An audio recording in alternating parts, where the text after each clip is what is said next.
Welcome back, Troglodytes, to another episode of Trogly's Guitars. This is a special inside look series on the model known as the Les Paul KM. The Les Paul KM stands for, well, Les Paul Kalamazoo Made, or Kalamazoo. Basically, the claim to fame for these guitars is this is when Gibson, was moving factories. They had their more skilled people up in Kalamazoo yet, and they're, some less skillful people that they need to be training down in Nashville. A lot of people say this model was the way of the Kalamazoo guys showing up the Nashville brethren. It is also said that this model was one of the first 59 reissue attempts that they did. Obviously, just about everything is wrong on this guitar. The only thing that this guitar really has going for it as far as 59 specs is pretty much the shape. I mean, they don't have exactly everything right, but they have a beautiful two-piece top. These guitars came in 3 different finishes: natural, a dark tobacco sunburst, and cherry sunburst, as you can see here. One has a beautiful two-piece, kind of bird's-eyed, slightly flamed top. This is a very unique example, and we're going to go ahead and take a look in here.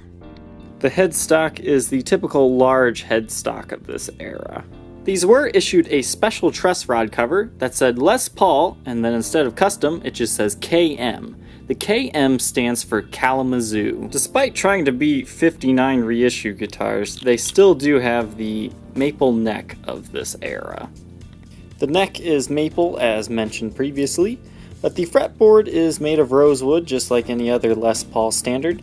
Something that's kind of unique about these Les Paul KMs, I noticed that their inlays are a lot whiter than most other Les Pauls of the era. The top of this guitar really is not done justice by photos.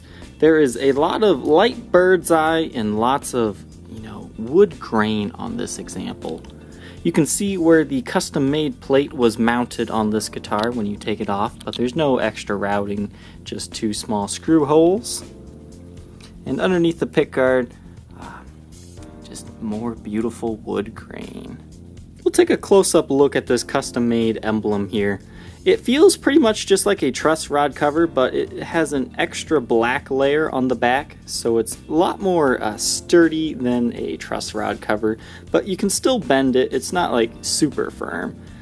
But this custom-made emblem was only put on the very first run of these KM Les Pauls as sort of a limited edition status before they ended up making more and did without them. So this is a must-have for a collector to have the custom-made emblem. We'll take a look at the original pickguard here. You can see it was probably once a lighter colored, and it's aged over the years to this more cream color. The pickups are the same as any other Les Paul from this era, except for one thing. Notice the color. They're double creams. This is the only Gibson guitar that came stock with double creams from this era, right before DiMarzio put a patent on this. So finding double cream T-tops, if you ever see one, it likely came out of a Les Paul KM. The T-top pickup gets its name because on the top of the pickups they have little T's there. These pickups came stock without a cover on them, but otherwise they're the same as any other T-top, except for it looks like the date stamp has worn off these, as they sometimes do. You can see the patent number 2737842. Now that's not really good for identifying a pickup, because they also use that same number for Tim Shaw pickups and also very early 1990 490 series pickups. I believe, if I remember correctly, this patent number is just for the base plate itself. Despite trying to be a 59 reissue, it does have a short neck tenon, not long neck or anything like that, similar to all the other prehistorics. There's no fancy writing in the bridge pickup route either. The bridge and tailpiece on Les Paul KMs are the standard of the era Schaller made. The only good way to identify if these are original or not is the tailpiece will only have this creased line here in the center and not on the edges. On many modern reproductions, you'll see it continue all the way through to the edges. On the bridge, for this era of Gibson, it will say "Made in Germany" all in one line right here. Later editions of this bridge in a larger print say Made in up here and then Germany at the bottom. Those were more towards the late 80s and early 90s though. The strap buttons are the same as any other Les Paul of the era as well. This one, the only non-original part is the screw that was in here, because there were strap locks put on by the original owner. I have restored it back to the original buttons that he thankfully kept. However, the screw for the bottom was a little bit larger and longer, so the original screw here does not comfortably fit back in there securely enough, so I just left that screw there. The original screw is included in the case though. This one has golden speed knob. These came with Grover tuners, and as the name suggests, they were Kalamazoo made, meaning they'll have an under 500 mark on the last 3 digits and a vertical made in USA. They have 3-piece maple necks, as discussed earlier. Some examples, like this one, have some nice figuring in the wood as well.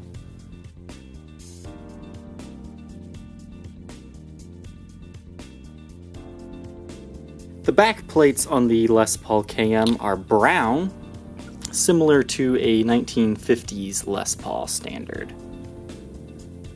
Inside the Les Paul KM, you have 4 traditional pots. This one has pot codes that date to 1979, the 24th week. It looks pretty standard across all 4 of them. What's interesting is there is a grounding wire in this one. And it also has the shielding plate cover that Gibson used in the late 70s and the very early 80s instead of a traditional grounding wire. The cleans will be running through a Gibson Super Gold Tone GA30RV.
I hope you troglodytes enjoyed this inside look and history video on the Les Paul KM.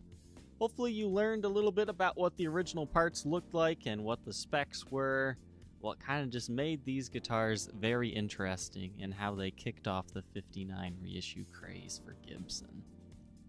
If you're interested in learning more about rare Les Paul models, feel free to subscribe to my channel because I have many other inside looks currently in production and posted on my channel.